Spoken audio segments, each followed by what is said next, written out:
हाँ, लखनऊ की कहानी जब मैं लखनऊ में पढ़ता था बीएन एकेडमी में, तो गोमती नगर में एक सैलून था और एक सब्ज़ी वाले की दुकान थी। तो मैं सब्ज़ी वाले की दुकान पे जब जाता था सब्ज़ी लेने के लिए तो हकला के जाता था। तो उसको लगता था ये हकला है, मतलब बोल नहीं पाता ठीक से, तो मुझे सस्ती सब्ज़ी दे देता था।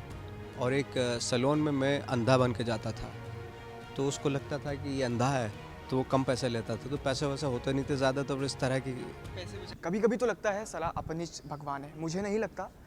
नवाजुद्दीन सिद्दीकी जी को लगता है और वो हमारे साथ है। सर आईटीवी में बहुत बहुत स्वागत है आपका। Thank you very much. Dialogue हमने बोला है, ये आप बोलने से बचते हैं? हाँ, मैं बचता हूँ क्योंकि ये बड़ा अजीब सा डायलॉग कभी कभी लगता है पुनीत भगवान है। मेरे को नहीं लगता, आपको भी लगता है क्या? नहीं, मुझे नहीं लगता। तो मुझे भी नहीं लगता कि मैं कभी कभी, बट डायलॉग था, डायलॉग हो गया। नवाज जी इस वक्त लखनऊ अपनी अपकमिंग मूवी को प्रमोट करने के लिए आए हैं। सर राउतू का राज आप मूवी ला रहे हैं, 28 जून को आने वाली है, क्या है राउतू का राज? 28 जून को Z5 पे ही आने वाली है। राउतों का राज जो एक ऐसे गांव का राज है जहाँ पे एक मर्डर हो जाता है जो कभी 15 साल पहले कभी ऐसे कोई क्राइम हुआ ही नहीं था। अचानक से पुलिस स्टेशन में हड़कंप मच जाती है, लेकिन वो यूज़ टू नहीं है इस तरह के क्राइम को हैंडल करने के लिए। पर धीरे धीरे इन्वेस्टिगेशन शुरू होता है और बहुत राज पता चलते हैं, और जब वो राज पता चलते हैं कि किसने मर्डर किया है तो वो शॉकिंग होता है एक तरह से।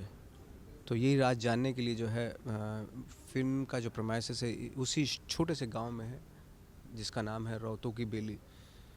और बस यही है, बहुत इंटरेस्टिंग इन्वेस्टिगेशन का जो तरीका है वो बहुत इंटरेस्टिंग है। सर क्योंकि डायलॉग से शुरुआत की, तो ये एक जानना चाहेंगे, एक इंटरव्यू आपका मैंने देखा, उसमें आपने कहा कि जितने भी डायलॉग्स आपके वायरल हुए उसमें आपकी एक्टिंग से आप सेटिस्फाइड नहीं है।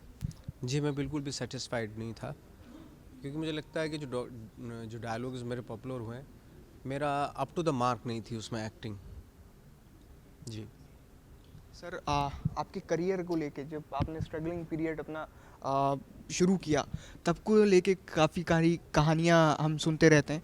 आपके पास कोई ऐसी अपनी स्ट्रगलिंग पीरियड की दिलचस्प कहानी है जो आपके दिल के बेहद नज़दीक है, वो हम जानना चाहेंगे? हाँ, लखनऊ की कहानी जब मैं लखनऊ में पढ़ता था बीएन एकेडमी में, तो गोमती नगर में एक सैलून था और एक सब्ज़ी वाले की दुकान थी। तो मैं सब्ज़ी वाले की दुकान पे जब जाता था सब्ज़ी लेने के लिए तो हकला के जाता था। तो उसको लगता था ये हकला है, मतलब बोल नहीं पाता ठीक से, तो मुझे सस्ती सब्ज़ी दे देता था।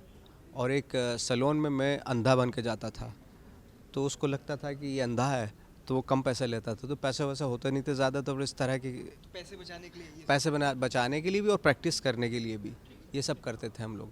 तो बड़ा मज़ा आता था। 1 साल के बाद राज खुला मेरा वो, तब उनको पता चला तो उन्होंने मुझे पूरे साल जो कम पैसा लिया था तो वापस देना पड़ा मुझे फिर उनको। सर नवाजुद्दीन सिद्दीकी का एक आखिरी सवाल है कि उनका दिलचस्प, उनको जो सबसे पसंदीदा एक डायलॉग है उनकी फ़िल्म का, किसी भी फ़िल्म का? मेरा रौतो गराज का एक बहुत पसंदीदा डायलॉग और आज के वक्त में बहुत ही रिलेवेंट है वो डायलॉग है कि वो मत देखो जो दिखाया जा रहा है, वो देखो जो छुपाया जा रहा है।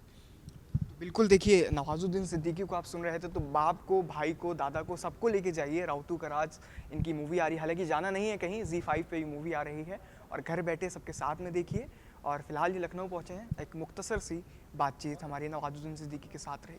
कैमरामैन दीपक के साथ इन खबर के लिए एहसन रिजवी।